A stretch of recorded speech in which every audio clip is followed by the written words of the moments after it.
Our journey into the world of the Socratic Method begins with a fundamental premise.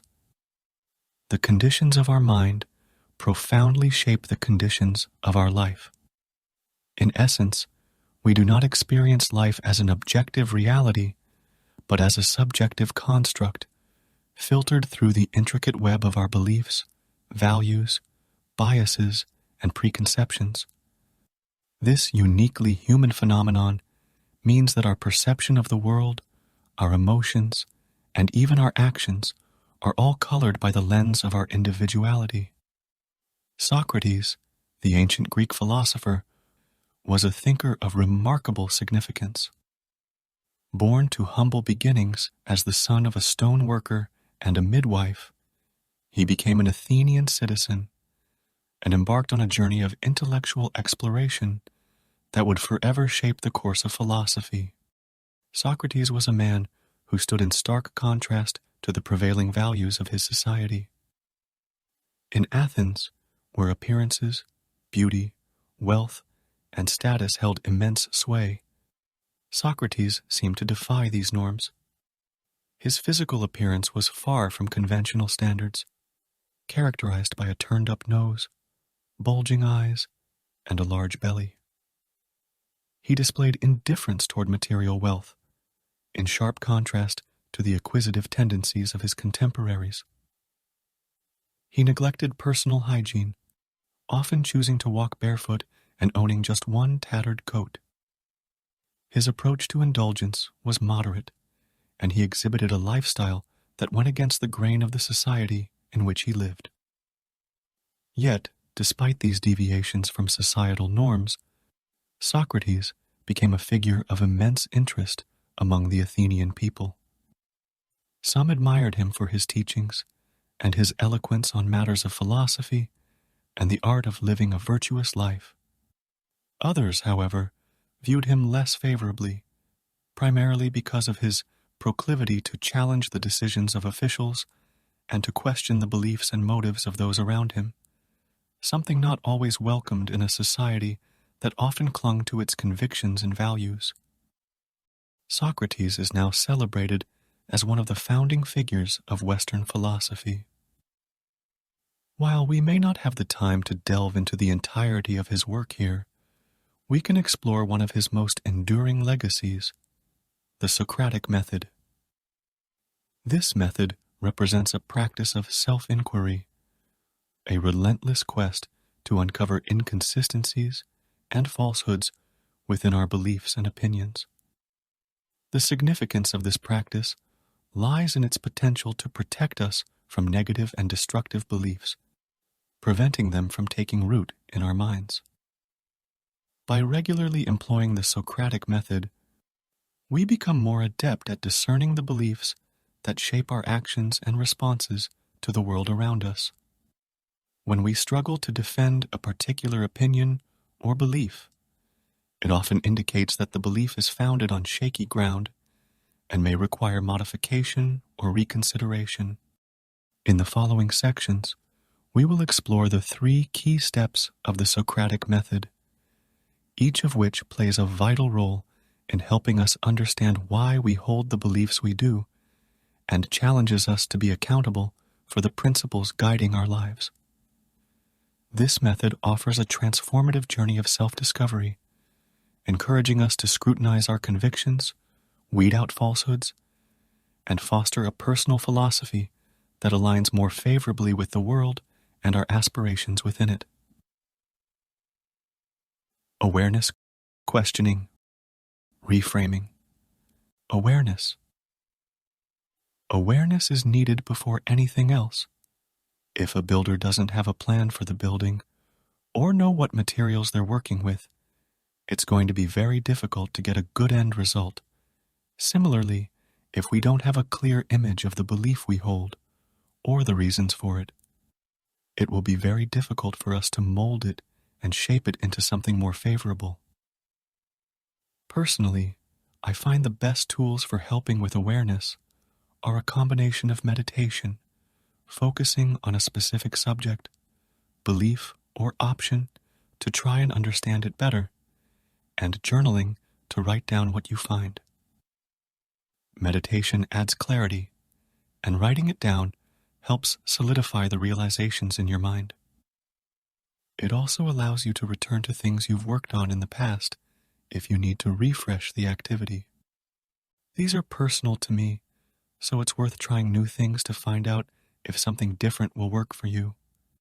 Some people like recording messages, others like post-it notes, whiteboards, having an object on them as a reminder like a pendant or a ring.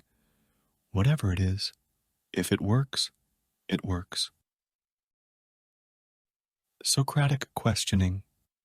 Questioning is needed after we're aware of what we're working with, and this is probably the largest and most difficult part of the process, and where we'll look to Socrates and his philosophy for guidance.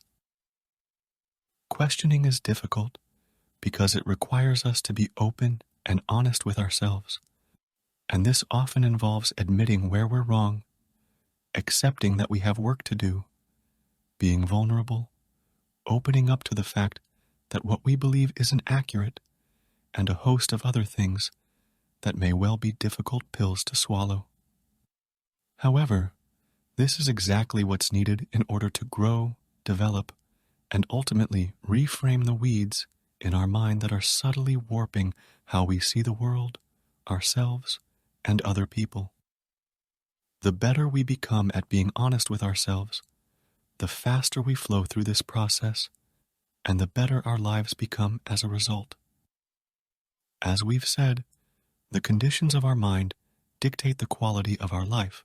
So what questions do we need to ask, and how can we use the work of Socrates to help us live better lives?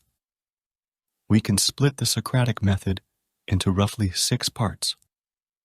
These parts, when done in sequence, can be used at any time when we are trying to reframe a thought of belief. Identify what you are thinking. Why do you say that? Explain what you mean. Challenge the thought. Is this always true? Under what conditions could this not be true? What assumptions are you making? What facts make you believe this? Is your source reliable? Is there any evidence to contradict it? How do you know it to be true? Look at it from a different angle. Is it possible for someone to see this in a different way? What would be the counter-argument? Exploring implications and consequences. But if this happened, what else would result? How does this affect that? Questioning the question. Why do you think that I asked that question? Why was that question important? Which of your questions turned out to be the most useful? This loop can be done over and over as you get to a clearer and clearer image in your mind of what you believe about a certain thing. It's almost like a purification process, starting with murky, muddy water. We go through each step, making it clearer and clearer until we know exactly what it is we have. As we move through these steps, we're also made aware of how flawed and baseless some of our beliefs really are. Many of the thoughts that hold us back are more a product of our own imagination than of any real tangible fact. And this process helps to highlight that and weaken the hold of destructive beliefs. Reframing.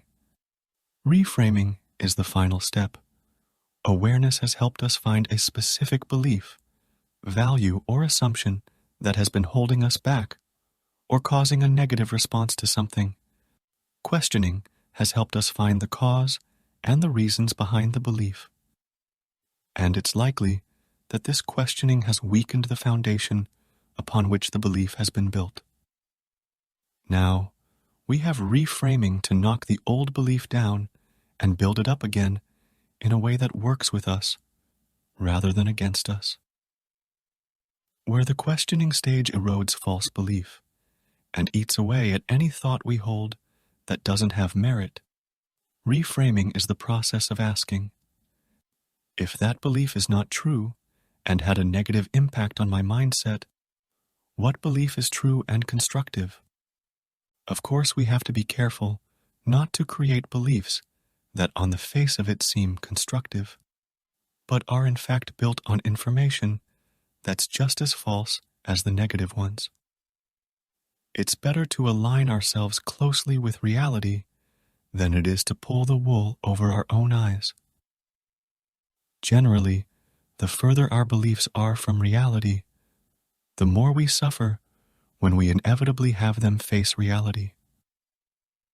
We can even run our new beliefs through the Socratic questioning to make sure they're as solid as they can be and hold up against the light. Regardless of how you use this information and how helpful you think Socrates and his philosophy are, I hope there's something here you can use in your day-to-day life.